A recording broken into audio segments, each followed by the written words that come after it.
got me focused on her lips. Wow, you ain't even trying. Girl, you don't feel me now.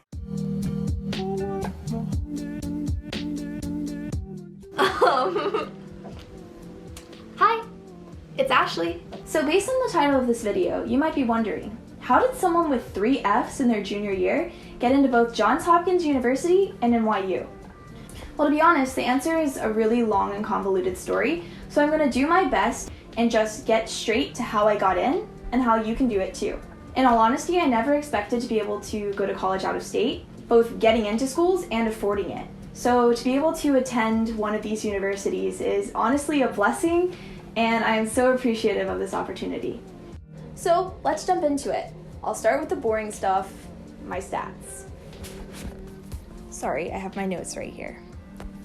So in 10th and 11th grade, I had a 4.8 GPA after taking as many honors classes as I could at my high school. Basically, freshman year, I think I took 6 honors classes, like 4 or 5 pre-IB classes, and then a couple honors sciences, like computer science. Even though I had no intention of going into computer science. My GPA, however, dropped significantly by 12th grade.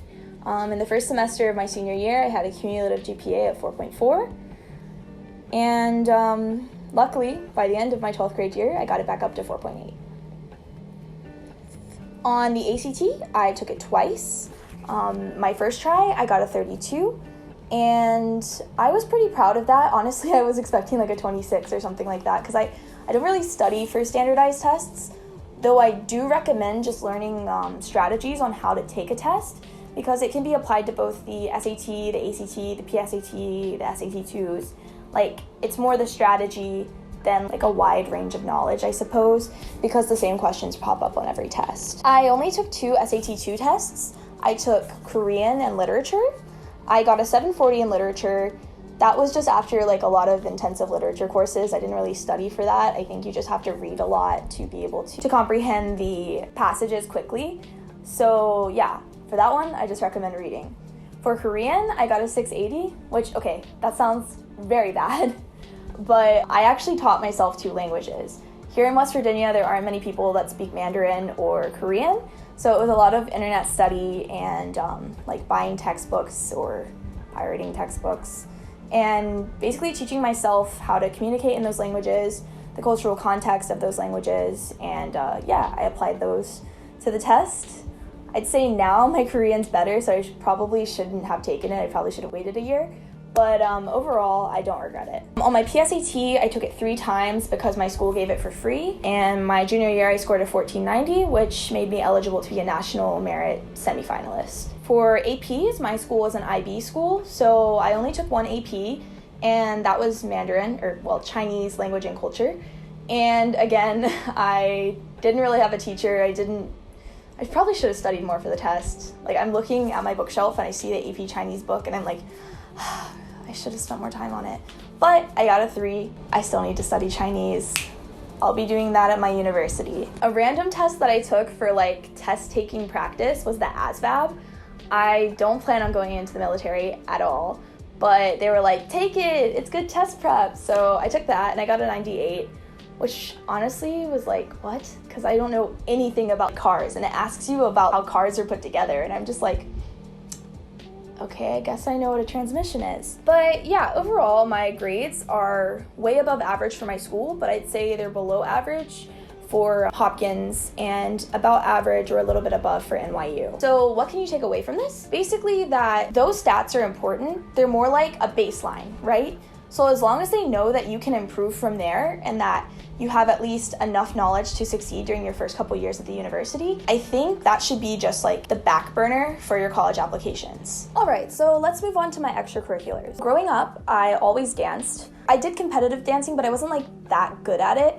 I mostly did it because it was the only form of exercise that I enjoyed. In middle school, I continued dancing, and I actually got to dance at the Macy's parade in New York City, and that was when I got into studying Korean specifically. At my elementary school, we had learned Mandarin and Japanese, but in middle school, I kind of felt like Japanese was really difficult. I kind of fell out of love with it. So when I was in New York City, I stumbled into K-Town, and yeah, I went into some bookstores and I bought some textbooks, and yeah, I just started learning from there. So in 9th grade, I started an internship at a local courthouse, the county commission, and there I learned about how the government worked, how politics works, and just like the basics of the judicial and executive governments locally. And I think that internship kind of pushed me in what direction I was going to go in with my career, whether I wanted to go towards like social sciences or natural sciences. And seeing how much of a difference that even a small like local government organization can make on the lives of our citizens kind of pushed me in like the social sciences direction. During the first 2 years of high school, I worked that internship as well as like other small jobs in order to save up money to study abroad in South Korea. That was my whole goal, like 8th, 9th, and 10th grade. I was like, I want to go to Korea. So I'd say that was probably the focal point of my application. Not just going to Korea itself, but the process of getting there, all the studying, working, and organizing I had to do on my own. My family didn't really support that, understandably, because I was so young, but through all of that hard work, I got to go. So in the summer of my junior year, I got to study abroad in Seoul, South Korea. I basically went to Seoul, stayed in a homestay, and then sat in some open lectures at Korea University. Additionally, while I was there, I continued studying Korean. I learned about Korean history because I knew a lot about like modern culture, but I didn't know a lot about like the history of Korea. So that was a really, really cool thing to talk about in some of my supplementals. After Korea, that's when things kind of changed. Because I went to Korea, I had to start virtual school when I got back to America. And when I started that, I was like, oh, my school's IB. I wish I could have done IB. But the only other option was online AP courses. West Virginia isn't really known for their online courses or their curriculum in general. So I signed up for 6 AP courses, and I was met with 1,000 assignments in every class, and that's not even an exaggeration. I reached out for help. I asked the coordinator, like, how can there be 1,000 assignments for one semester? It just doesn't make sense. And no matter how much I asked for help, I was just met with basically a blind eye. She literally told me to copy and paste from Google to answer the questions and essays for AP classes. And I was like, plagiarism? Not for me. So that semester was the worst semester of my academic career. I think I got 2 A's, 2 B's, and 3 F's after never getting a B in my life. But it's fine. So yeah, I then got to start college a year and a half early. In order to be able to get the amount of credits I needed to graduate, I started at West Virginia State University studying political science, and that was the best decision of my life. While I was there, I was active in like political debates at my school. That was a really unexpected blessing, I suppose, and it put me in the right direction. The other extracurriculars that I took part in were dance team, which I was the founder and captain of at my school.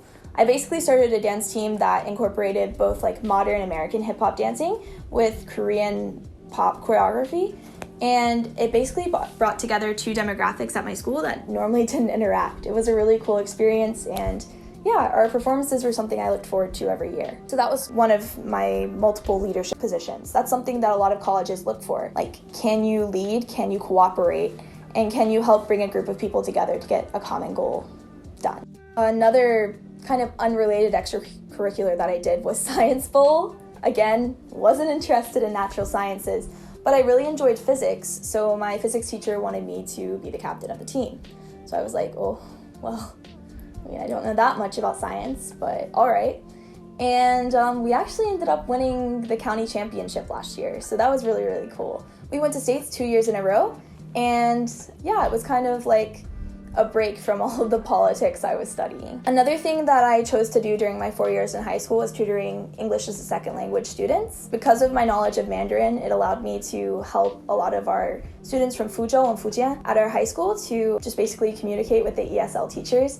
Our teachers were trained in Spanish, so it's not really helpful when most of the students who needed the help did not speak Spanish. That was a pretty small part, I think, of my extracurriculars, but I think it showed to the admissions team that though I loved learning languages, I also liked using those skills to help out when I could. My last 2 extracurriculars were my other job and my travels. So I'm a Starbucks barista.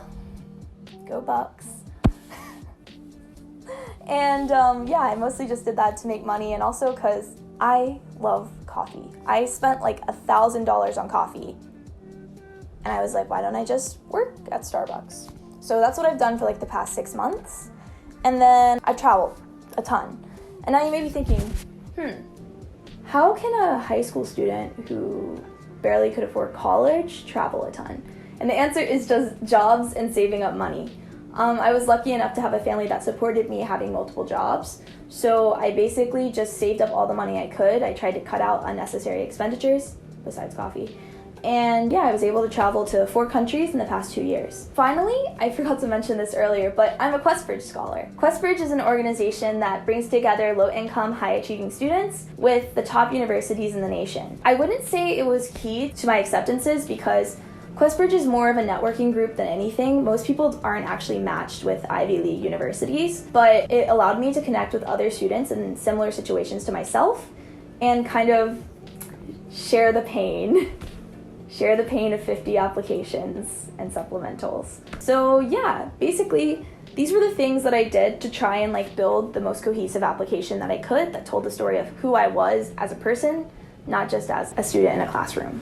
Okay, so let's move on to the last and most important part of my application, my essays. So for my main Common App essay, because I use the Common App, I know a lot of people use Coalition, but for the schools I was applying to, the Common App and the QuestBridge app were like the most compatible ones for me. So for my Common App essay, I decided to write about my environment growing up and how that affected my work ethic and how that eventually led me to try and move away to South Korea for a few months. Some people said that it sounded a bit too escapist, but to me it was showing how my like environment shaped my determination and goals. It wasn't just that I wanted to escape, but it was that I wanted to do something for me, something that was all from my hard work, not from any handouts or not something that people expected me to do, I guess. A lot of people didn't think I would ever go, but I made it there, and I thought it would be something that would really represent who I was as a person. As for my supplementals, for NYU, I wrote about my interest in international politics and economics. I talked about basically how my political views developed, how I went from someone who didn't know anything about what was happening in the world to someone who really enjoyed waking up in the morning and listening to like politics podcasts and global news podcasts. Shout out to the BBC and Pod Save America, Crooked Media. So for NYU, I really focused on that part because I was going to do their study abroad program where you spent your first year in London, because I love London, which I also talked about a lot in that essay. For my Hopkins essay, it was a much more mundane subject. Basically, I talked about how for my dance team, we had a lot of people who were at differing levels of dance expertise. Some people had never danced in their lives, and others were experienced dancers, and that kind of created some friction amongst the kids in the team. The new dancers felt frustrated that they couldn't learn as fast as the others, and the older dancers were frustrated because the dances were just too easy. The choreographies were boring to them, and they were frustrated that the other girls weren't picking up the pace. So the prompt for Hopkins was talk about a time where you solved a conflict or collaborated with others. And for me, this seemed like the best topic to choose because basically I would never used to be good at conflict resolution. I always thought I was right. I was a really big know-it-all. And I had to learn to humble myself down and just find out how to make everyone get along. So I thought about when my mom was in college and she talked about this big sister, little sister program where the older people in the school would basically show the younger kids the ropes of being in college and adjusting to college life. So I took that model and applied it to dance. The experienced dancers were paired up with a less experienced dancer, and we basically taught the choreography in sections. So I had 2 girls that I was teaching, another co-captain had 2 girls she was teaching, and that really helped everyone feel like they were useful and getting somewhere with the choreography. I actually wrote that essay in 15 minutes because I waited to the last minute. So how I got in with that, I don't know. If you're interested in hearing that essay, I can post it later on, along with my Common App essay.